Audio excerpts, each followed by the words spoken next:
ہست حب رحمت للعالمین، ثابت ہوا کہ جملہ فرائض فرو ہے، اصل الاصول بندگی اس تاجور کی ہے۔ حضرات ذی وقار، ماشاءاللہ کافی گھنٹوں سے یہ محفل ذکر میلاد سرکار کائنات صلی اللہ علیہ وسلم الحمدللہ منعقد ہے، اور یہ آخری کڑی آپ حضرات کی خدمت میں اس حقیر کی صورت میں حاضر ہے۔ زیادہ وقت نہ لیتے ہوئے چند اہم گزارشات بطور تبرک آپ حضرات کی خدمت میں پیش کرتا ہوا اپنی بات کو اختتام کی طرف لے جانے کی کوشش کروں گا۔ اللہ تبارک و تعالیٰ سے دعا ہے کہ اللہ حق کہنے، سننے اور اس پر عمل کرنے کی ہم سب کو توفیق عطا فرمائے۔ حضرات، تاجدار کائنات احمد مختار صلی اللہ علیہ وسلم کو رب کریم نے اپنے فضل سے مختار بھی بنایا ہے اور ممتاز بھی بنایا ہے۔ اللہ نے اپنے حبیب کو بے شمار اختیارات عطا فرمائے ہیں اور بے شمار امتیازات بھی عطا فرمائے ہیں۔ امتیازات ایسے کہ اس کی کوئی مثال نہیں، اختیارات ایسے کہ اس کی کوئی مثال نہیں۔ اور حال یہ ہے، آپ غور فرمائیے، میرے آقا رحمت عالم صلی اللہ علیہ وسلم سے پہلے اللہ تعالیٰ نے 1,24,000 انبیاء کرام علیہم السلام کو انسانیت کی ہدایت کے لیے مبعوث فرمایا، اور ایک ایک نبی کو، ایک ایک پیغمبر کو عظیم صفات عطا فرمائی۔ حضرت ایوب کو صبر دیا، حضرت اسماعیل کو رضا، حضرت ابراہیم کو خلت کا تاج پہنایا، حضرت آدم کو صفوت عطا فرمائی، حضرت یوسف کو حسن عطا فرمایا، حضرت یونس کی اپنی شان بیان فرمائی، حضرت عیسیٰ کو اپنی روح، اپنا کلمہ فرمایا۔ حضرات ذی وقار، لیکن بات یہ ہے کہ اللہ تبارک و تعالیٰ نے اگرچہ کہ تمام انبیاء کرام کو الگ الگ شان و عظمت سے سرفراز فرمایا ہے، لیکن جیسی شانوں سے، جیسی عظمت سے، جیسی بلندی سے، جیسی بزرگی سے اللہ نے میرے مصطفیٰ کو سرفراز فرمایا، عوام تو عوام، پیغمبروں میں بھی اس کی کوئی مثال نہیں۔ تیری صورت، تیری سیرت زمانے سے نرالی ہے، تیری ہر ہر ادا پیارے دلیل بے مثالی ہے۔ میرے آقا کی شان یہ ہے کہ میرے آقا کی ذات تو بڑی بات ہے، مصطفیٰ کی صفات کا بھی کوئی ثانی نظر نہیں آئے گا۔ حضرات، عوام تو عوام ہے، پیغمبروں میں کوئی مصطفیٰ کے جیسا نہیں، ان کے مصطفیٰ تو مصطفیٰ ہے۔ 1,24,000 پیغمبروں کو اللہ نے ان میں اکثر کو بیٹے بھی عطا فرمائے، بیٹیاں بھی عطا فرمائی، پوترے بھی عطا فرمائے، نواسے بھی عطا فرمائے، لیکن فقط آمنہ کے لال کی یہ شان ہے کہ اگر جنت کی سردار ہے تو میرے مصطفیٰ کی شہزادی ہے، اگر جنت کے جوانوں کے سردار ہے تو میرے مصطفیٰ کے نواسے ہیں۔ اللہ بتا رہا ہے جب پچھلے نبیوں میں مصطفیٰ کے گھرانے کے جیسا کسی نبی کا گھرانہ نہیں، تو مصطفیٰ کی ذات کے جیسی کوئی ذات کیسے ہو سکتی ہے؟ میرا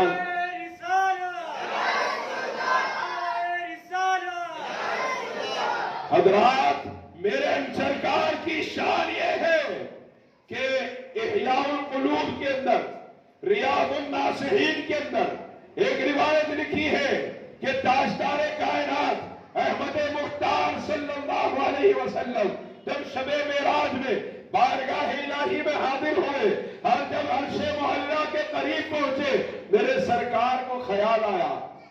میرے سرکار کو خیال آیا اور آپ نے اپنی نالین مبارک کو اتارنا چاہا۔ رب کریم نے ارشاد فرمایا، محبوب کیا ارادہ فرما رہے ہیں؟ آپ اپنی نالین کے ساتھ ہمارے پاس تشریف لائیے۔ آپ دیکھیے، جب نالین کے ساتھ آنے کا حکم ہوا، یہ تو ہم جانتے ہیں کہ نالین کے ساتھ آنے کا حکم فرمایا، لیکن اس روایت میں تھوڑا آگے بڑھ کے یہ اور بات بھی سمجھ لیجئے کہ جب سرکار کو نالین کے ساتھ آنے کا حکم ہوا، میرے سرکار نے عرض کیا، اے اللہ، آپ نے تو کوہ طور پہ آتے وقت حضرت موسیٰ کو فرمایا تھا، فَخْلَعْ نَعْلَيْكَ إِنَّكَ بِالْوَادِ الْمُقَدَّسِ طُوًى، کہ اے موسیٰ اپنی نالین اتار لو کیونکہ تم مقدس جگہ پہ آ چکے ہو، اور یہ تو آپ کا عرش ہے کوہ طور سے بہت زیادہ افضل ہے. کوہ طور پہ آپ نے صرف ایک تجلی فرمائی تھی, عرش پہ تو آپ کی ذات موجود ہے. جب طور پہ آتے وقت موسیٰ کو نالین اتارنے کا حکم ہوا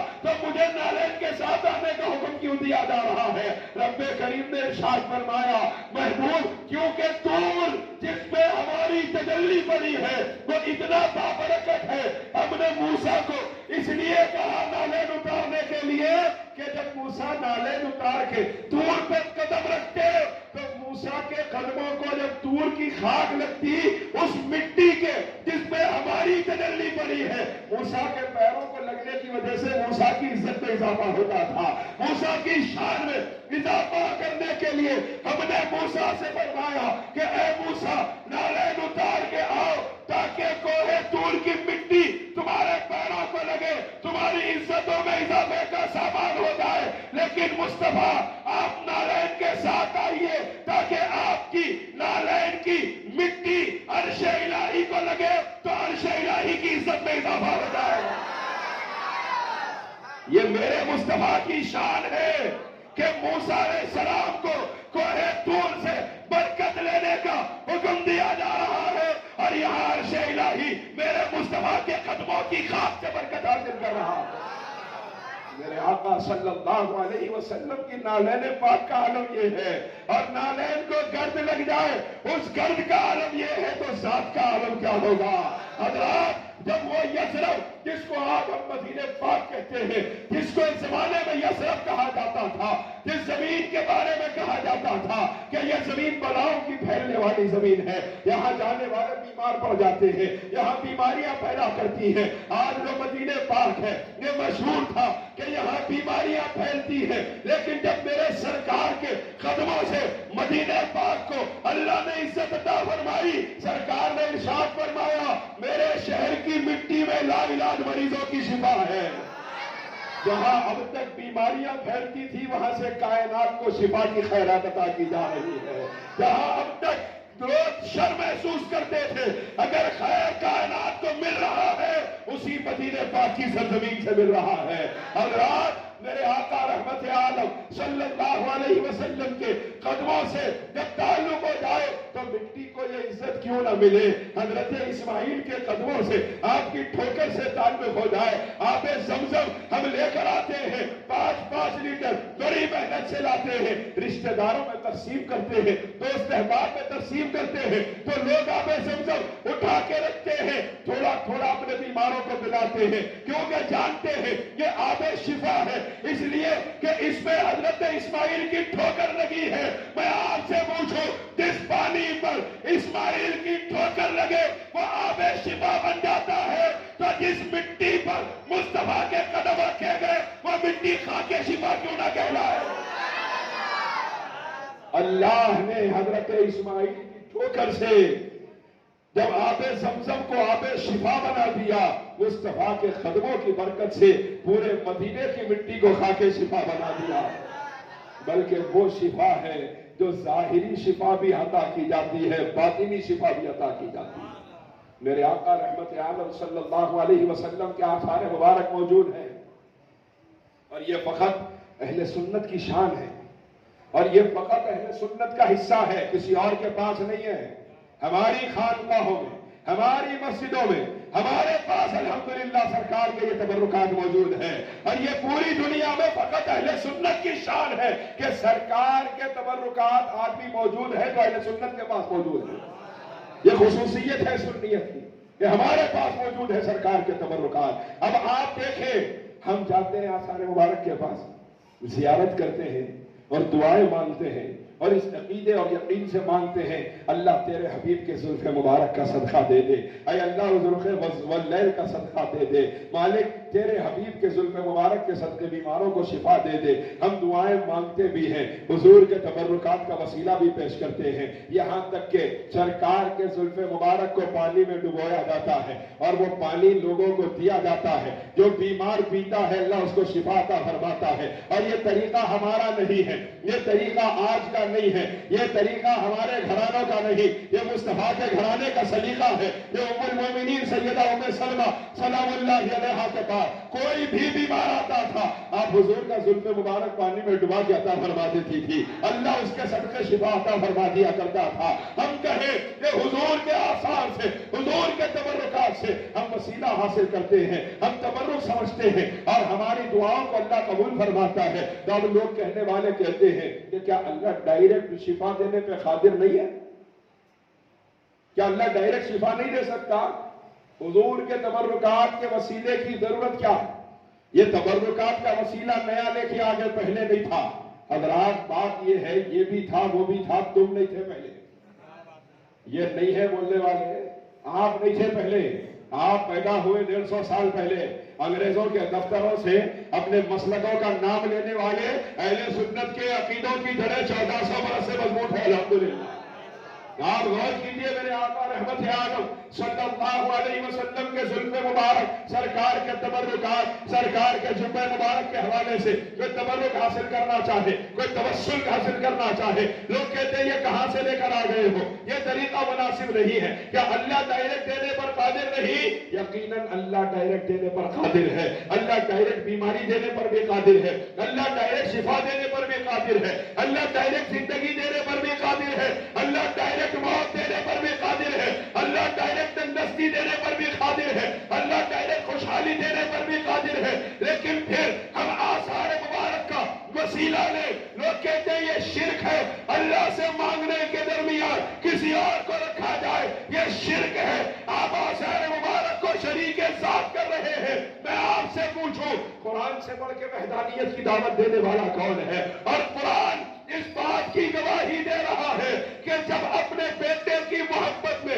حضرت یعقوب روتے رہے، روتے روتے ان کی آنکھوں کی بینائی چلے گئی، حضرت یوسف نے یہ نہیں کہا اے اللہ تو میرے بابا کی بینائی واپس کر دے کیونکہ تو ڈائریکٹ بینائی دینے پر قادر ہے، بلکہ حضرت یوسف علیہ السلام نے اپنے بھائیوں سے فرمایا اذهبوا بقمیصی ھذا فألقوه علی وجه ابی یأتی بصیرا، کہ میرا یہ جبہ لے جاؤ اپنے بابا کے چہرے پہ پھیر دینا، اس جبے کی برکت سے بابا کی بینائی واپس آ جائے۔ اور جب لا کر حضرت یوسف کا جبہ حضرت یعقوب کے چہرے پہ پھیرا گیا، ان کی بینائی واپس آ گئی۔ میں آپ سے پوچھوں جب حضرت یوسف کے جبے سے بیمار کو شفا ہو سکتی ہے تو مصطفیٰ کی زلفوں سے شفا کیوں نہیں ہو سکتی؟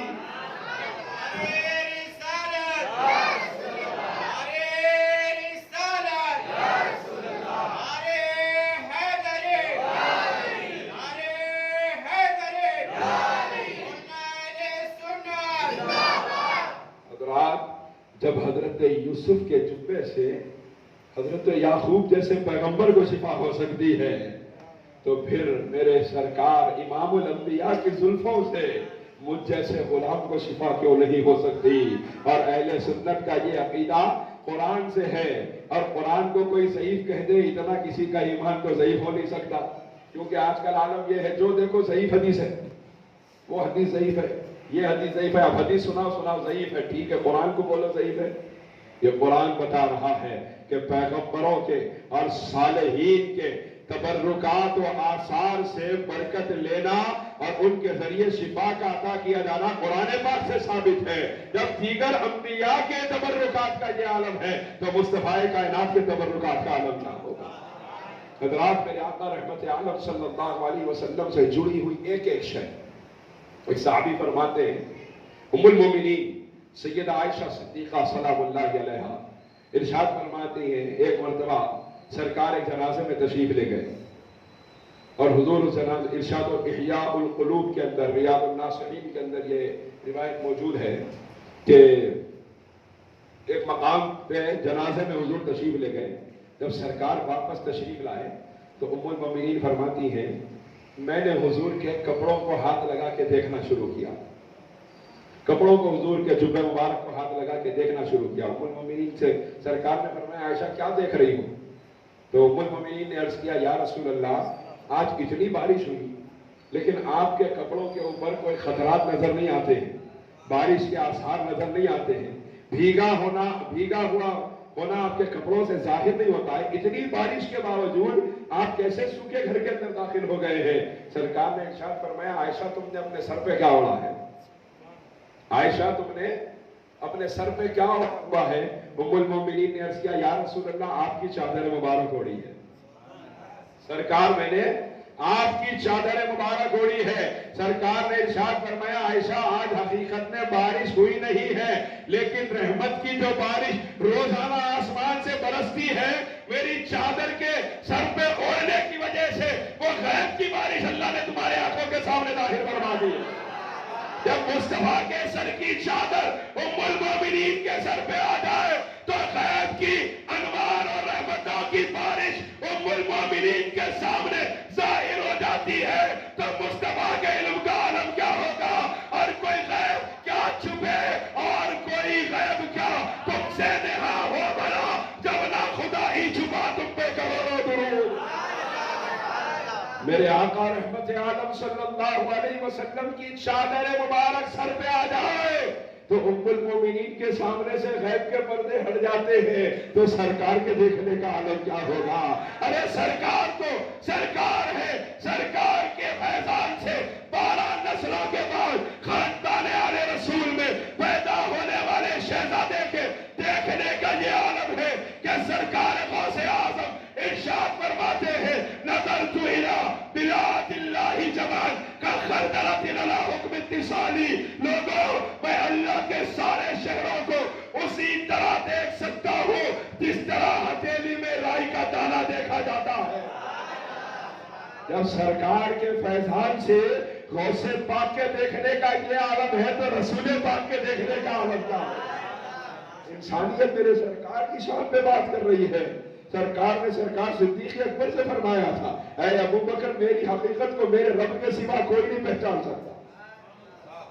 اے ابو بکر میری حقیقت کو میرے رب کے سوا کوئی نہیں پہچان سکتا۔ آپ غور فرمائیے ایسی ذات جو ہمیشہ حضور کے ساتھ ہو، ہزاروں مرتبہ رخ زیبائے مصطفیٰ کا دیدار کرنے والے، والذین معہ کی عملی تفسیر سرکار صدیق اکبر سے جب یہ کہا جا رہا ہے، ارشاد فرمایا جا رہا ہے کہ اے ابو بکر میرا رب میری حقیقت کو جان سکتا ہے، تو صدیق اکبر ہزاروں مرتبہ دیکھنے کے بعد جس ذات کی حقیقت کو نہ پہچان سکے، 15ویں صدی میں پیدا ہونے والا اندھا میرے حضور کی عقیدت پہ بات کرے گا، میرے حضور کی حقیقت پہ بات کرے گا کہ حضور یہ دیکھتے تھے نہیں دیکھتے تھے، یہ سنتے تھے نہیں سنتے تھے، یہ جانتے تھے نہیں جانتے تھے۔ سرکار نے فرمایا اللہ نے مجھے وہ بھی علم عطا فرمایا جو پہلے گزر چکا، اور وہ بھی عطا فرما دیا جو قیامت کی صبح تک ہونے والا ہے۔ میرے آقا رحمت عالم صلی اللہ علیہ وسلم سے جڑی ہوئی ایک ایک شے میں چند باتوں کو آپ کی خدمت میں عرض کروں۔ رحمت للعالمین صلی اللہ علیہ وسلم کے جبہ مبارک، سرکار کائنات صلی اللہ علیہ وسلم اپنے جبہ مبارک جب کسی کو عطا فرماتے تھے صحابہ کرام میں، ان صحابہ کا اکثر کا معمول یہ ہوتا تھا کہ وہ کوئی بھی بیمار آتا تو سرکار کے جبہ مبارک کو اس پانی میں ڈباتے اور عطا فرما دیتے تھے۔ اللہ تعالیٰ حضور کے جبے کی برکت سے بیماروں کو شفا عطا فرما دیتا تھا، اور یہ سرکار کے جبے سے برکت حاصل کرنا آج کا طریقہ یا بدعت نہیں، یہ سرکار کے صحابہ کی سنت ہے، اور صحابہ کے طریقے سے تم پھرے ہو، صحابہ کے طریقے سے ہم نہیں پھرے۔ اہل سنت کل بھی صحابہ کے طریقے پہ تھے، آج بھی صحابہ کے طریقے پہ ہے، انشاءاللہ صبح قیامت تک صحابہ کے طریقے پر رہیں گے۔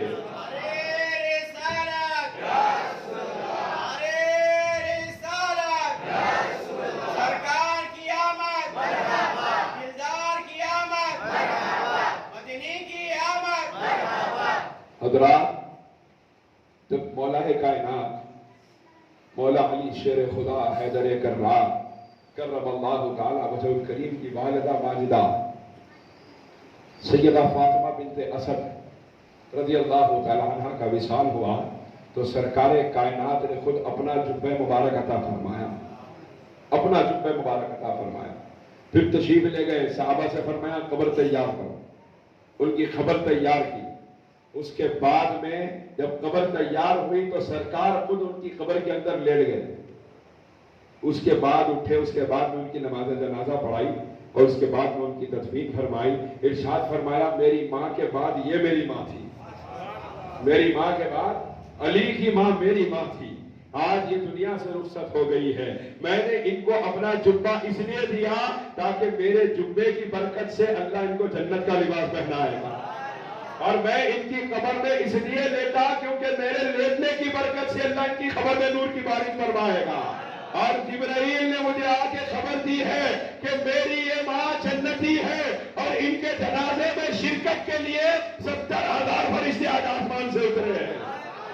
مصطفیٰ کائنات صلی اللہ علیہ وسلم نے خود ہی عقیدہ دیا ہے کہ صرف دنیا کا خیر نہیں، سرکار کے آثار ساتھ میں ہو تو آخرت کا بھی خیر عطا کر دیا جاتا ہے۔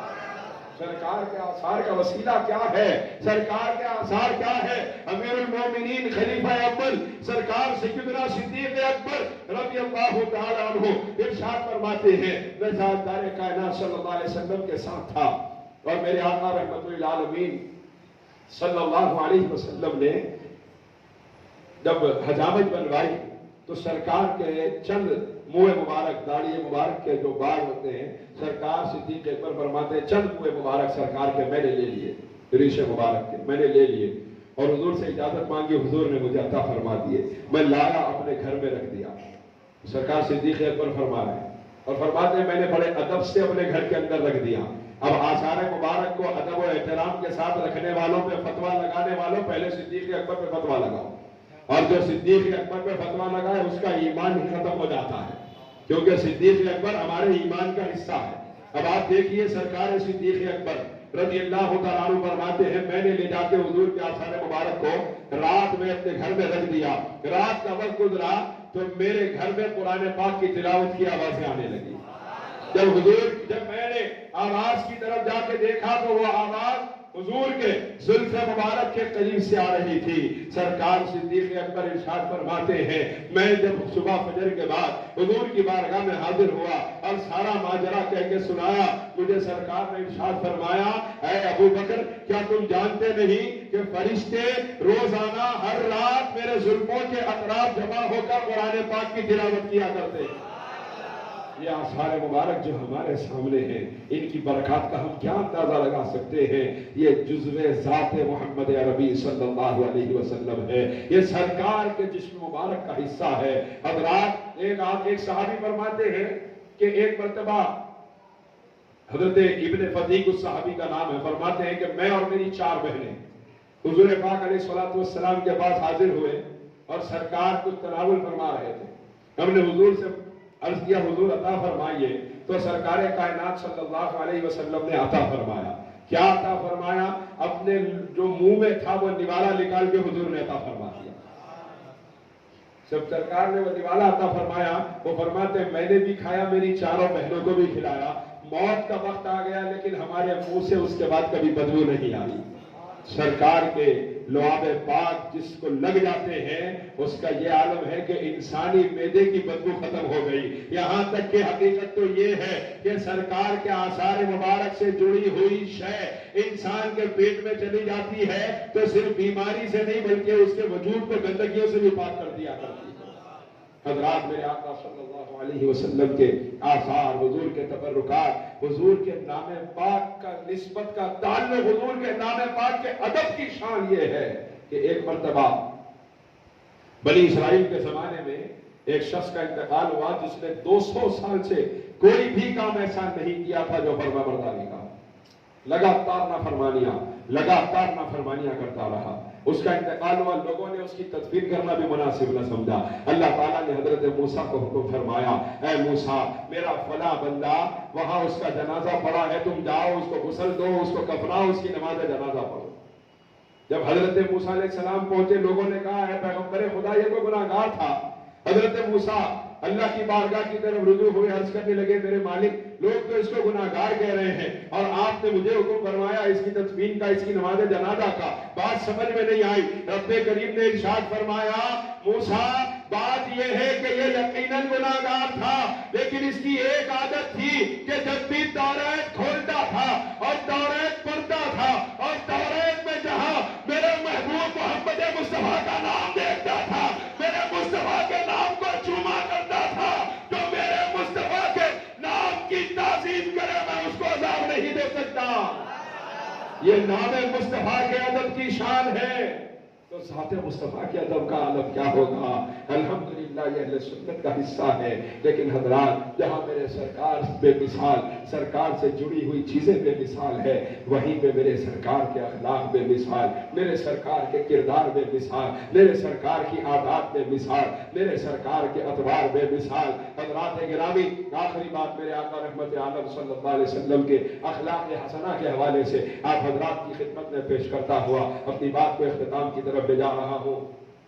کہ آج ہمارے پاس جو ماحول ہے آپسی لڑائی جھگڑوں کا، قطع تعلق کا، رشتوں کو توڑنے کا، لوگوں کو ستانے کا، پڑوسیوں کو پریشان کرنے کا، اپنے بھائی بہنوں کا مال کھا جانے کا جو ہمارے پاس ماحول بنا ہوا ہے، آپ دیکھیے حضرت انس بن مالک رضی اللہ تعالیٰ عنہ ارشاد فرماتے ہیں کہ ایک مرتبہ آقا کریم صلی اللہ علیہ وسلم کے پاس ایک موٹا تازہ لہین شہید آدمی آیا جو ابھی تک مسلمان نہیں ہوا تھا، آ کے حضور کے پاس کہنے لگا میں آپ کا مہمان ہونا چاہتا ہوں۔ سرکار نے ارشاد فرمایا ٹھیک ہے، کسی صحابی کے گھر میں حضور بھیجا دیتے، کبھی مسجد نبوی میں بھیجا دیتے، تو اس نے کہا نہیں میں کسی اور کا مہمان نہیں رہوں گا، آپ کا مہمان رہوں گا۔ سرکار نے اپنے دولت قدے کے اندر اس کو قیام عطا فرمایا۔ سرکار کی تو شان ہے، کوئی کسی بھی نیت سے مانگے سرکار عطا فرما دیا کرتے ہیں۔ میرے کریم سے گھر خطرہ کسی نے مانگا، دریا بہا دیے ہیں، دربے بہا دیے ہیں۔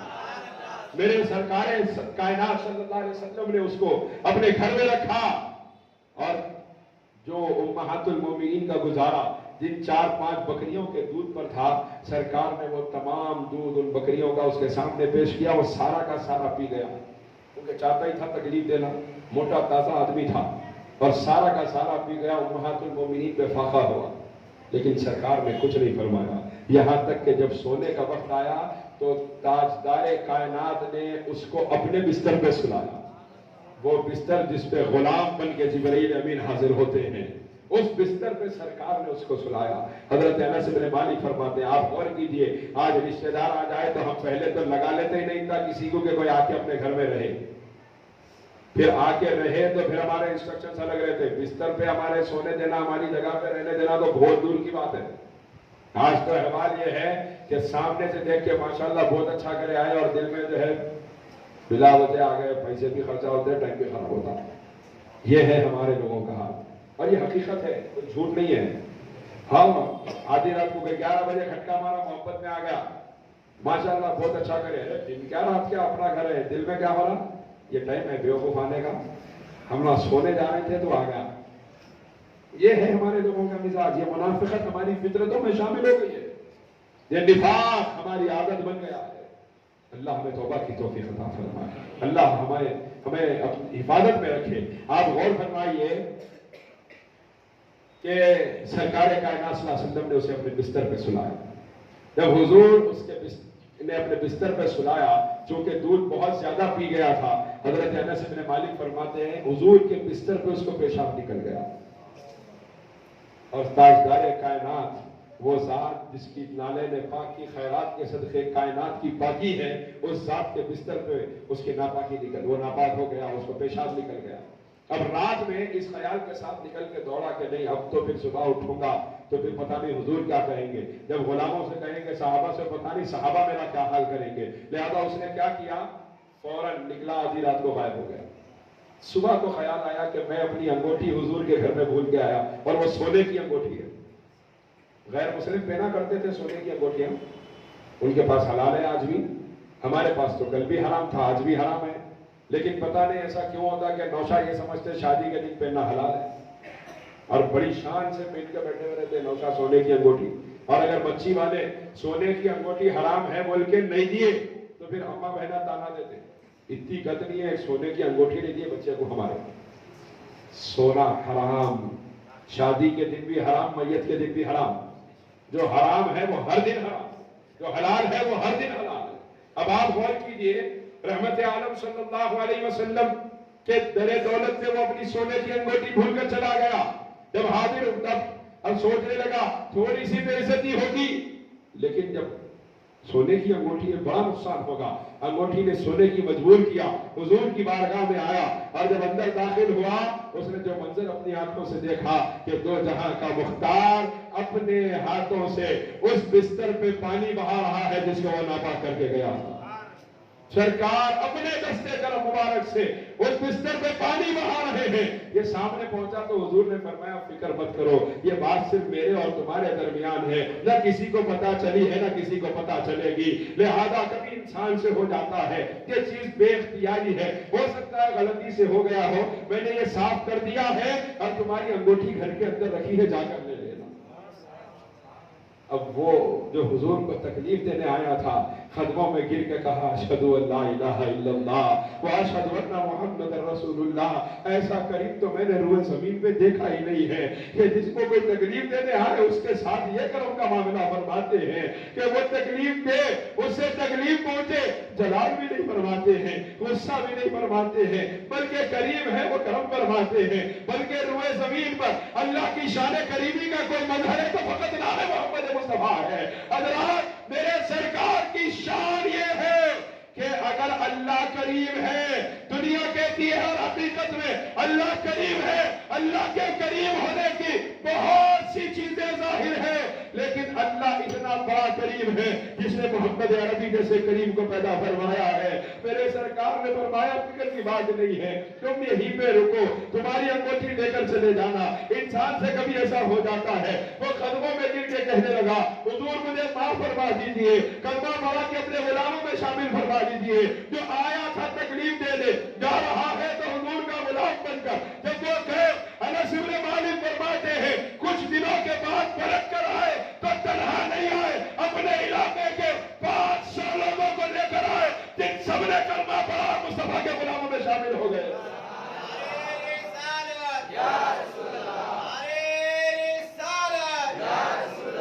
یہ میرے سرکار کے اخلاق ہے،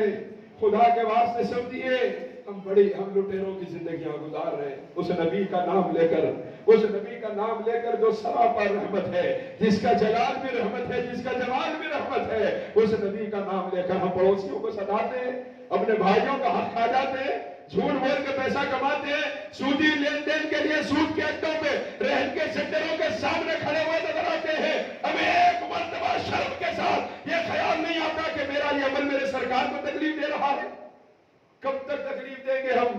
کب تک تاجدار کائنات صلی اللہ علیہ وسلم کو تکلیف دیں گے اپنی بدعمالیوں کی وجہ سے؟ آج اس میلاد پاک کی کانفرنس سے آپ کی خدمت میں عرض کروں خدا کے واسطے اپنے اخلاق کو آئینہ اخلاق مصطفیٰ بنائیے، اپنے کردار کو سنبھالیے، نمازوں کی پابندی کیجیے، فرائض و سنن و مستحبات پر عمل کی کوشش کیجیے، اور صحیح مشائخ و پیروں کا دامن تھامیے اور ان کے نقش قدم پہ چلیے، علماء کی صحبت اختیار کیجیے اور دین کے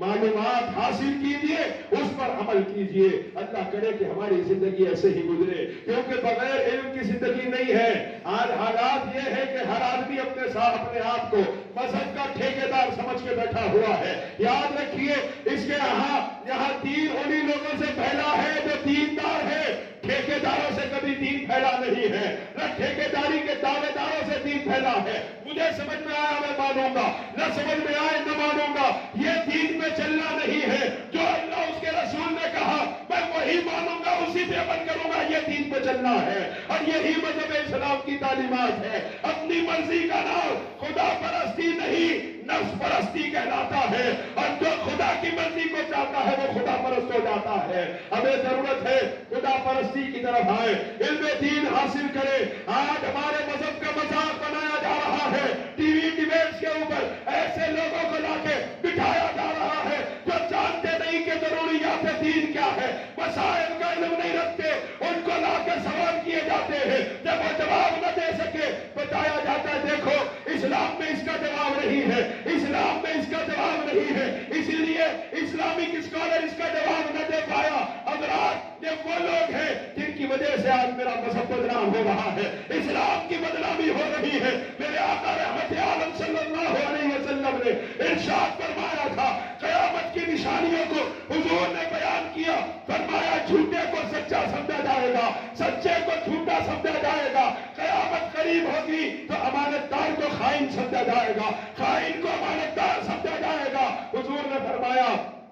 اور کئی سیدھے بیان کرتے ہوئے آخر میں حضور نے فرمایا روئی بدا کی کثرت ہو جائے گی. صحابہ کرام نے عرض کیا یا رسول اللہ پر روئی بدا, یہ روئی بدا جو آپ نے لفظ استعمال کیا اس کا مطلب کیا ہے؟ سرکار نے فرمایا روئی بدا ایسا شخص ہوگا, ایسے لوگ ہوں گے جن کی اپنی ذات سے کوئی اہمیت نہیں ہوگی, بے قیمت آدمی ہوگا لیکن میری امت کے اہم معاملات میں اپنی رائے پیش کرتا پھرے گا. ایسے لوگوں کی کثرت ہوگی. آج ہم دیکھ رہے ہیں ایسے لوگوں کی حالات اور ایسے لوگوں کی وجہ سے اسلام کی بدنامی. اپنی اولادوں کو قرآن اور قرآن کی تعلیمات سے وابستہ رکھیے, حدیث مبارکہ کی تعلیمات سے وابستہ رکھیے تاکہ کوئی اسلام کا دشمن میرے سرکار کی سیرت پر یا قرآن پر یا مذہب اسلام پر جب زبان کھولے کسی عالم کی ضرورت نہ پڑے. آپ کے گھر کا بچہ عزت رسول کے لیے کھڑا ہو جائے اور جواب دے کے دکھائے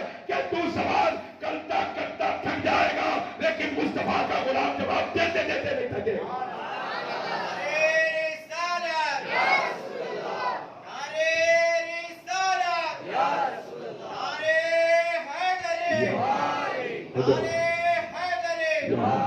یہ کب ہوگا حضرات؟ یہ کب ہوگا؟ یہ ہوگا اس وقت جب ہم اپنے بچوں کو علم دین کی تعلیم دیں گے, جب بچے دیکھیں گے کہ جس قرآن کے پڑھنے کا مجھے بار بار میرے ماں باپ حکم دے رہے ہیں روزانہ مسجد جاؤ قرآن پڑھو. بولتے ہیں کہ نہیں بولتے ہیں؟ عصر کے بعد تعلیم ہو رہی ہے, مغرب کے بعد تعلیم ہو رہی ہے, جاؤ قرآن پڑھو. مول صاحب گھر کو آ رہے ہیں پڑھانے, مول صاحب آگے جاؤ قرآن پڑھو. بچے روزانہ دیکھ رہے ہیں کہ ہمارے ماں باپ ہمیں جس قرآن کو روزانہ پڑھنے کا اتنی شدت سے حکم کرتے ہیں, سال گزر جاتا ہے نہ ابا کھولتے ہوئے نظر آ رہے ہیں نہ امی کھولتے ہوئے نظر آ رہے ہیں. جب اس قرآن کی ان کو ضرورت نہیں ہے تو ہمیں کیا ضرورت ہے؟ آج بچے اگر دین سے بیزار ہو رہے ہیں تو ماں باپ کی زندگیوں کی وجہ سے ہو رہے ہیں, اور جن ماں باپ کی زندگیوں میں دین رہا اللہ نے ان کے آنگن میں جنید بغدادی بایزید بستامی جیسے لال پیدا فرمایا. جن ماں کی زندگیوں میں مذہب اسلام کی اہمیت رہی ہے اللہ نے ان کی گودوں میں عبد القادر جیلانی, معین الدین اجمیری جیسے شہزادے پیدا فرمائے ہیں. اور آج ہمارے گھرانوں میں جو بے دینی ہے ہم اس کا سبب ہے, اپنے گھرانوں کی بربادی کا ہم سبب ہے. اس لادینیت کے طوفان کو کوئی اور آ کے ختم نہیں کرے گا, ہمیں خود ختم کرنا ہے, کیونکہ اللہ فرماتا ہے یا ایھا الذین آمنوا قوا انفسکم واہلیکم نارا, اے ایمان والو اپنے آپ کو اور اپنے گھر والوں کو جہنم کی آگ سے بچاؤ. کس طرح بچائے گا آدمی؟ آج بچے کے پیر میں کانٹا چبھ جائے آدمی پریشان, تھوڑا سا چرکا لگ جائے آدمی پریشان ہو جاتا ہے. ہوتا ہے کہ نہیں ہوتا ہے؟ میرے بچے کے پیر میں کانٹا چبھ گیا, میرے بچے کو چرکا لگ گیا, میرے بچہ فلاں جگہ جا رہا تھا سائیکل پہ سے گر گیا. انسان پریشان ہو جاتا ہے, لیکن وہ دن ہوگا ایسی آگ وقودها الناس والحجارہ, اللہ اکبر, جس کا ایندھن انسان ہوں گے, پہاڑ ہوں گے. میرے آقا فرماتے ہیں ایسی آگ ہوگی پہاڑوں کو ڈالا جائے گا تو لمحے میں جل کے ریزہ ریزہ ہو جائیں گے. آپ کی آنکھوں کے سامنے, اگر انسان کی آنکھوں کے سامنے اس کی اولاد کو جب پھینکا جائے, ماں باپ کے اپنی آنکھوں سے دیکھ کے برداشت کریں گے, لاکھ کہے گے کہ میری اولاد نہیں ہے میدان محشر میں, لاکھ انکار کرے, لیکن دل تو کہے گا کہ میں دنیا میں اس کی چھوٹی سی تکلیف میں تڑپ جاتا تھا, آج میری آنکھوں کے سامنے یہ جہنم کی آگ میں پھینکا جا رہا ہے اور پھر میں اس کو نہ بچا سکتا ہوں نہ نکال سکتا ہوں. اگر آپ بچانا چاہتے ہیں اپنے بچوں کو جہنم کی آگ سے تو آج بچائیے, کیونکہ یہ دم نکل جائے تو پھر یہ موقع آپ کے ہاتھ سے نکل جائے گا. میرے آقا رحمت عالم صلی اللہ علیہ وسلم کی تعلیمات یہی ہے, شریعت مطہرہ پر سختی سے شدت سے عمل پیرا رہنا, اور نمازوں کی پابندی سب سے افضل عمل ہے, سرکار کی سنتیں سب سے افضل ہے. اور اس کے سوا جو کچھ ہے دنیا کے اندر ہمیں کسی سے غرض نہیں ہے, نہ توبہ پر, نہ تقوی پر, نہ زہد و ارتقاء پر ہے. ہمارا ناز جو کچھ ہے محمد مصطفیٰ پر. اللہ تبارک و تعالیٰ سے دعا ہے اللہ اپنے کرم سے اپنے حبیب رحمت عالم صلی اللہ علیہ وسلم کے صدقے میرے مالک ہم تمام کے گناہوں کو معاف فرما، اے اللہ ہم تمام کی لرزشوں کو معاف فرما، اے اللہ ہماری سیئات کو حسنات سے مبدل فرما، اے کریم تیرے حبیب کی میلاد پاک کا صدقہ عطا فرما، اے اللہ تیرے حبیب کی میلاد کے صدقے ہمارے گھروں میں بھی روشنی پیدا فرما، اے اللہ جس حبیب کے نور کے صدقے ساری کائنات کی روشنی ہے، مالک اسی حبیب کے نور کے صدقے ہمارے سینوں کو روشن کر دے، اے اللہ ہم مر جائیں تو ہماری خبروں کو روشن کر دے، اے اللہ ہم دنیا سے جائیں میدان محشر میں جائیں تو اے اللہ تیرے حبیب کے جھنڈے تلے ہمارا حشر فرما، اے اللہ ہمارے ساتھ ہمارے ماں باپ کا حشر فرما، ہماری اولادوں کا حشر تیرے حبیب کے جھنڈے تلے فرما، اے اللہ تیرے حبیب کے نور سے میدان محشر میں ہمارے چہروں کو چمکدار بنا دے، اے اللہ دنیا میں جہاں جہاں اہل ایمان پریشان ہے میرے مالک تو ان کا مددگار بن جا، تو ان کا محافظ بن جا، اے اللہ ملک عزیز وطن ہندوستان میں موجودہ جو حالات ہیں میرے مالک ان حالات کی لپیٹ میں آنے سے ساری امت کی حفاظت فرما، اے اللہ تمام کی ایک دوسرے کے شرور سے حفاظت فرما،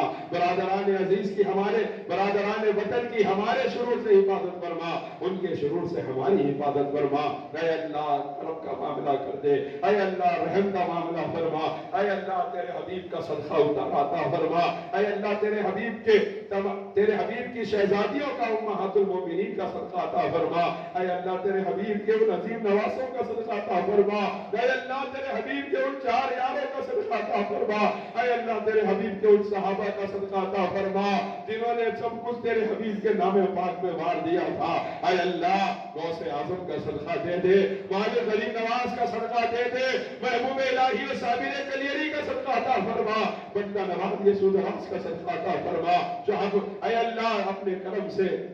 بابا شرف الدین سہروردی کا صدقہ عطا فرما، حضرات یوسفین کا صدقہ عطا فرما، تیرے ان پیاروں کے صدقے میرے مالک ہماری زندگیوں کو خیر سے بھر دے، ہمارے بیماروں کو شفا عطا فرما، شفا کاملہ دائمہ عطا فرما، اے اللہ یہاں جتنے موجود ہیں جتنوں کے ماں باپ زندہ ہیں مالک ان کی عمر دراز فرما، اولاد کو ماں باپ کی اے اللہ ادب کرنے کی توفیق عطا فرما، اور ماں باپ کو اولاد کی صحیح تربیت کرنے کی توفیق عطا فرما، اے اللہ یہاں جتنے موجود ہیں ان میں سے جس کے ماں باپ دنیا سے چلے گئے مالک ان کی خبروں کو جنت کا باغ بنا دے، اے اللہ ان کو کروٹ کروٹ جنت نصیب فرما، اے اللہ جس طرح ان لوگ ان کی بچپن میں ان کے ماں باپ نے تربیت و خدمت کی ہے مالک ان کو بہترین بدلہ ان کی خبروں میں عطا فرما، میدان محشر میں عطا فرما، اے اللہ فلسطین و عراق و ایران و یمن و مصر کے مسلمانوں کی حفاظت فرما، کشمیر کے مسلمانوں کی حفاظت فرما، جہاں کہیں تیرے محبوب کی امت پریشان ہے مالک تو ان کا حامی و مددگار بن جا، اے اللہ اگر تو ساتھ ہے تیری عزت کی قسم کسی کے ساتھ کی ضرورت نہیں، مالک اگر تو ناراض ہے تو تو راضی ہو جا، تو ہمارا ہو جا، اے اللہ تو ہمارا مددگار ہو جا، ہم تمام کے حال پہ نگاہ کرم فرما، اے اللہ تمام دعاؤں کو محض اپنے فضل و کرم جناب محمد رسول اللہ صلی اللہ علیہ وسلم کے صدقے طفیل اپنی بارگاہ مبارکہ میں قبول فرما، آمین یا الہی ای دعا ازمن گردت قبول استفعیل بجتن بحر غوث آدم و خواجہ خواجگان زمن استفعیل بندنواز سلطان و خواجہ دکن جو نام محمد آوردہ شد بندہ نواز ہر بندہ سلطان دکن شرپائندہ اے جان رسول امی مددے لی خمسط لطفی بہا ہر والوباء الحاطمہ المصطفیٰ والمرتضی وابناہما والفاطمہ وآخر دعوانا الحمدللہ